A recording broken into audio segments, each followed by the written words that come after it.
Shalom and welcome to 2 Minutes of Torah. This year is entitled Daf Yomi Moaid Katan Chet Amid Aleph. The Mishnah writes that we should not have hesped eulogies 30 days before the Chag. The fact is, we do have eulogies before the Chag. A person, Rahman al-Islam, passes away a few days, weeks, even Erev Yom Tov, that we do have eulogies Erev Chag. What the Mishnah means is we don't do old eulogies, meaning someone passed away 30 before the Chag, 30 days before the Chag. And now we want to have an askara, an additional eulogy besides the ones that we had at the funeral. So that should not be done 30 days before the Chag. However, if there's a ptirah 30 days within the Chag, then we do have a hesped. Why don't we have a hesped from an old death?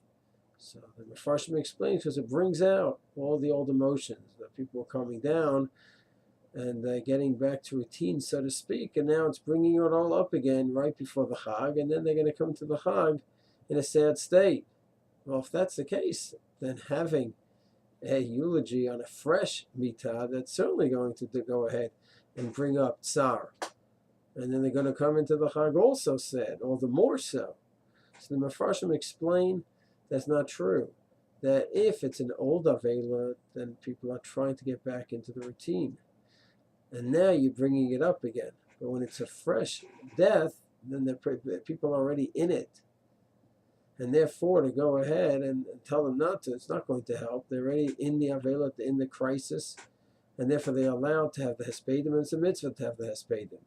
The Levush is a fascinating chiddush. Not only is it mutter to have the Hespedim for the sake of Kavod HaMeit, but for the sake of the regal that's coming up in a few days or weeks from now, it's also healthy and good. For the sake of Simchas Yom Tov, to have them the Hespedim. Why? Because he says by bringing it all out during the time of the Hesped and crying and talking about the mate, then you get the mitzvah of Kavod HaMeit, obviously, but also you can have a happier moed in a few days or weeks from that time because you brought it all out and it was a healthy outlet. So that's the chiddush of Levush. Just one interesting side point, we see from here the importance of what a real eulogy is. The real eulogy is where you're going ahead and you're mamash breaking the people's hearts and they're crying. And there's dema'ot, as the Shach says, that Hashem, so to speak, saves up the dema'ot of those who cry at the Hesped. That's really what the Hesped experience is supposed to be. It's not supposed to be simply an intellectual analysis of the person and his or her life, but it should be an emotional experience where the people are crying and they're sad and truly weeping over the death. And we see that from here because it should be to the extent that it could be days or weeks before the moed and they're still in a state that is distraught.